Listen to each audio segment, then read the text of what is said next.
بسم اللہ الرحمن الرحیم۔ شروع کرتی ہوں اللہ کے نام سے جو بڑا مہربان نہایت رحم کرنے والا ہے۔ ایٹی وائس کے ناظرین کو خوش آمدید۔ محترم ناظرین، آج ہم آپ کے سامنے ایک ایسا واقعہ بیان کرنے جا رہے ہیں جس کو سن کر آپ کا ایمان تازہ ہوگا ہی ساتھ آپ کو بہت ساری عمل کرنے والی باتیں بھی معلوم ہوں گی۔ یہ واقعہ ہے سرکار غوث اعظم کے والد گرامی حضرت سید ابو صالح موسیٰ جنگی دوست رحمۃ اللہ اور ایک سیب کا۔ گزارش ہے کہ اس واقعے کو مکمل سمجھنے کے لیے میری ویڈیو کو اینڈ تک ضرور دیکھیں۔ محترم ناظرین، حضرت سید ابو صالح موسیٰ جنگی دوست غوث پاک کے والد محترم ہیں۔ جنگی دوست لقب ہونے کی وجہ یہ ہے کہ آپ جنگ کو ہمیشہ دوست رکھتے تھے۔ آپ اپنے نفس سے ہمیشہ جہاد فرماتے تھے اور نفس کشی کو نفس کو پاک رکھنے کا ذریعہ سمجھتے تھے۔ آپ بہت ہی کامل ولی اور شریعت کے پیروکار تھے۔ آپ رحمت اللہ دریا کے کنارے رہتے تھے۔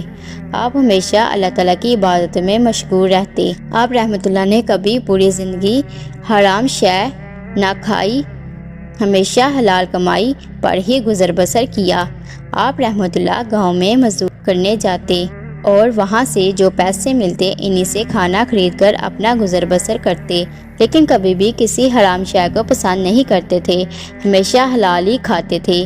آپ کو محنت کا بھی بڑا شوق تھا اور اتنا ہی شوق آپ کو عبادت الہی کا بھی تھا۔ آپ ہمیشہ دریا کے کنارے رہتے تھے۔ آپ کا یہی معمول تھا۔ ایک دن اچانک اللہ تعالیٰ کی مرضی سے آپ کی طبیعت خراب ہو گئی۔ آپ اتنے کمزور ہو گئے کہ چلنے سے قاصر ہو گئے تھے، یعنی بیماری کی وجہ سے آپ کے اندر اتنی قوت بھی نہ تھی کہ آپ مزدوری پر جا سکتے۔ آپ کے پاس پیسے بھی ختم ہو چکے تھے۔ آپ کے پاس کھانے کے لیے کچھ نہ تھا۔ یہ تو اللہ تعالیٰ کی طرف سے امتحان تھا۔ آپ رحمت اللہ اسی فکر میں تھے کہ آپ نے خیال کیا کہ کیوں نہ میں روزہ رکھوں تو مجھے ثواب بھی ملے گا اور اس مشکل وقت میں مجھے صبر بھی آ جائے گا۔ تو آپ رحمت اللہ نے دوسرے ہی دن پانی سے سحری کی اور روزہ رکھ لیا اور شام کو پانی کے ساتھ ہی روزہ کھول لیا۔ ایسے ہی کچھ دن بیت گئے۔ کمزوری کی وجہ سے آپ کو بے ہوشی ہونے لگی۔ ایک دن اسی نیند بے ہوشی کی حالت میں آپ کی نظر دریا کی موج پر پڑی۔ آپ نے دیکھا کہ ایک سیب تیرتا ہوا آپ کی طرف آ رہا ہے۔ آپ اس سیب کو دیکھ کر بہت خوش ہوئے، گویا آپ کے دل کو تسلی مل گئی، آپ کے دل کو قرار آ گیا۔ آپ نے اللہ تعالیٰ کا شکر ادا کیا۔ اس دن بھی آپ رحمت اللہ روزے سے تھے۔ آپ نے سوچا کہ آج میں اسی سیب سے روزہ کھولوں گا اور مجھے قرار مل جائے گا، میری بھوک بھی مٹ جائے گی۔ آپ سیب کا انتظار کرنے لگے۔ سیب بہتا ہوا آپ کے پاس آیا۔ آپ نے سیب اٹھا لیا اور افطار کا جیسے ہی وقت ہوا آپ نے سیب کھا لیا۔ جیسے ہی آپ نے سیب کھا لیا تو اللہ تعالیٰ کا شکر ادا کیا۔ آپ کے دم میں دم آیا، یعنی آپ کے دل کو قرار مل گیا، کیونکہ آپ اتنے دن سے بھوکے تھے، فاقہ کر رہے تھے۔ جب آپ نے وہ سیب نوش فرما لیا، اس کے بعد آپ کے دل میں خیال آیا کہ میں نے سیب تو کھا لیا، لیکن یہ مفت کا سیب کھانا جائز ہے؟ آپ بہت ہی پریشان ہوئے۔ آپ کے دل میں یہ ملال پیدا ہوا تو آپ رحمت اللہ نے دریا کے کنارے سفر کرنا شروع کر دیا کہ شاید نزدیک کوئی باغ ہو جہاں سے یہ سیب گرا اور دریا کے ساتھ بہہ کر ادھر آ نکلا۔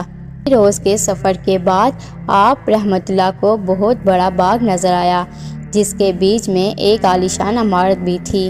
آپ نے دیکھا کہ وہ سیب کا درخت بالکل کے کنارے پر ہی تھا۔ آپ سمجھ گئے کہ وہ سیب اسی درخت کا تھا۔ آپ رحمت اللہ باغ کے مالک حضرت سید عبدالسومحی رحمت اللہ سے ملے تو ان کو تمام ماجرا سنانے کے بعد ان سے معافی کے طلبگار ہوئے۔ سید عبداللہ سومحی کا شمار روزگار اولیاء میں ہوتا تھا۔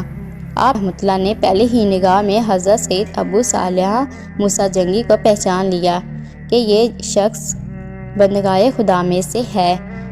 بزرگ نے فرمایا کہ تمہیں 12 برس تک ہماری خدمت کرنا ہوگی، اس کے بعد غیر پوچھے سیب کھانے کی معافی ملے گی۔ ان کو اسی باغ کی رکھوالی پر رکھ لیا اور سیب کی حفاظت کرنے لگے۔ لیکن آپ نے اس کو کھانے کی اجازت نہیں دی تھی۔ آپ ایسے ہی کئی برس بیت گئے۔ آپ باغ کی رکھوالی کرتے رہے۔ 12 سال تک حضرت سید عبداللہ سومی کی خدمت میں رہے۔ 12 برس بعد آپ نے دریافت فرمایا کہ حضور، کیا آپ رحمۃ اللہ نے میری غلطی کو معاف کر دیا؟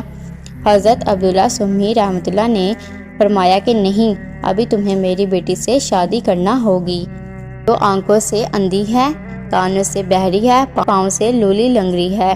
تم نکاح کے 2 برس تک میرے ساتھ رہو گے تاکہ میں اپنی آنکھوں سے فرزند کو دیکھ سکوں۔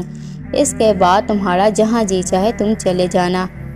حضرت سید ابو صالح موسیٰ جنگی دوست رحمۃ اللہ کا نکاح سومی کی بیٹی سے ہو گیا۔ آپ رحمۃ اللہ نے جب کمرے میں داخل ہوئے تو اپنی بیوی کو دیکھا تو آپ پریشان ہو گئے کہ یہ تو بالکل صحیح سلامت ہے۔ آپ رحمۃ اللہ حیران و پریشان حالت میں ان بزرگ کی خدمت میں حاضر ہوئے اور سارا ماجرا ان کے گوش گزار کیا۔